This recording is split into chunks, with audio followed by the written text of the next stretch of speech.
Hi, I'm Whitaker Gannon, and I'm the director of Masterclass. Hi, I'm Peggy White, and I'm playing Maria Callas.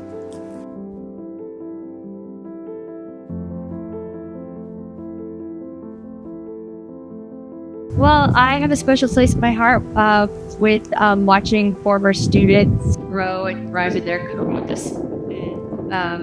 So I'm really excited to see accomplished, and now I can be a part of it in a really deep way. I'm really excited because you were one of the first people that really taught me how to use my voice in a healthy way. I first did Millie with you, so in Thoroughly Modern Millie, I came into that audition just scream belting, and you were one of the first people that helped me learn how to use my voice in a balanced way. And so it's a full circle moment. It feels like an honor to get to be on the other side, or get to have this new learning and teaching dynamic. And the show looks at how students can gain just as much from Maria as she can in her career.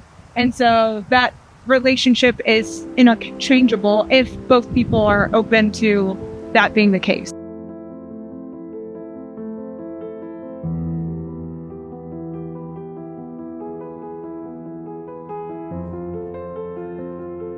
Terrence McNally is such a beautiful writer, and something about his writing that is so layered and nuanced. And the cool thing about what he did with this script is that it is inspired by the master classes that were done at Juilliard by Maria Callas in the early 1970s, but he also brought in a lot of his own experiences and his own master classes that he did for voice. So he's bringing a lot of his own experiences into this and his expertise of writing. So it has a lot of different layers to it. He does humor and pathos interchangeably really well, and I think that's super fun to dig into and play. There's so much humor in this story.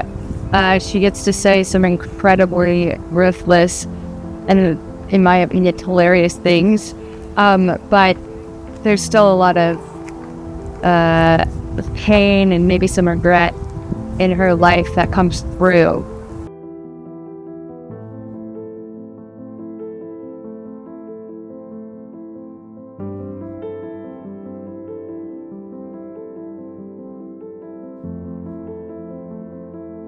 It was so exciting, and I didn't know Anthony Gill beforehand, and I just became this immense, immediate fan of his work. I think because we were in this intimate space, everything that those characters were going through, the highs and the lows, were just right up in against us. And the honesty, again, how everyone dealt with the conflict of the story, but in their inner sort of turmoil of what had happened, was surprising. And I keep going back to funny, even though the circumstances weren't all that.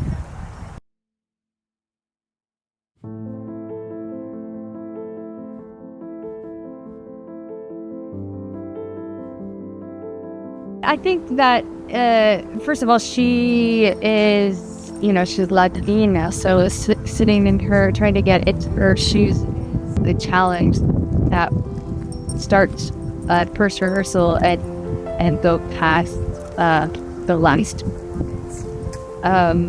But the most exciting thing is that she is a woman of extremes, and there's in some ways actually overacts, and as long as there's still an honesty about it.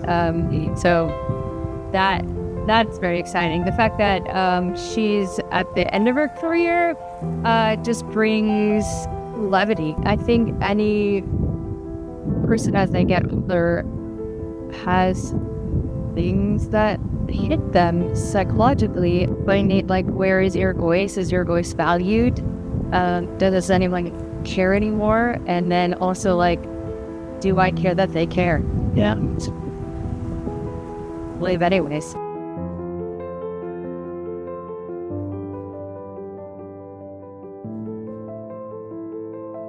Get back into pieces that allow creativity beyond what might be expected. And of course, with any show, you can interpret it a lot of different ways, and I always try to stretch the limitations of that. But I think with this piece, especially how complicated and nuanced reanalysis and the writing itself. There's a lot that you can do to expand the artistic choices. The design team has really come up with a lot of exciting stuff to take this script and what it was originally done and find new life in it and create something that fits the lean audience, which, providing something that is entertaining and introspective that comes together and gets people to want to engage more.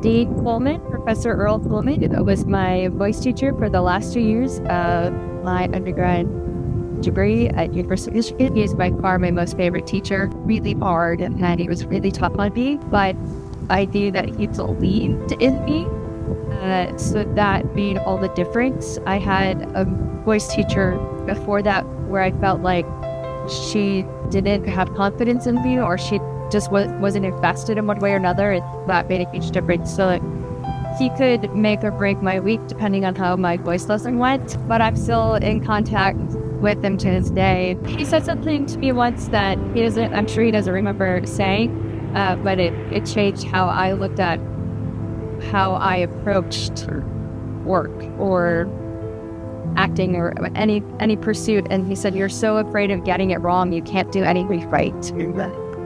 And I have always reminded myself of that, and then actually said those same words to other students.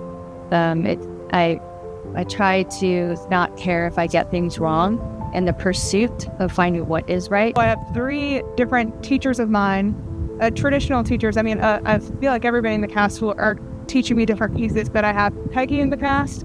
Matt Wally was a vocal teacher of mine when I was a lot younger, and we reconnected before this piece, and he also was a part of the original production of Masterclass on Broadway. So a really special full circle moment there. And also Kevin Frazier, our lighting and sound designer, was one of my supervisors for the first show I ever directed in college. Other than the teachers that are involved in this production, Cindy Gendrick is probably the most influential. She was the one that pushed me to start directing. I had to learn directing and apply at a very fast pace, and if I didn't have her pushing me outside of my comfort zone, I wouldn't be doing what I'm doing now. So she was definitely one of the most influential.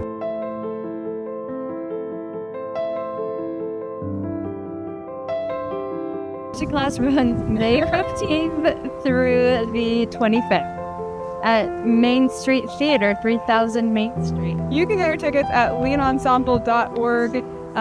Tickets are available for sale now, so please go and visit the website. Tell your friends, tell your family, and anyone who loves music and loves to be inspired, let's come.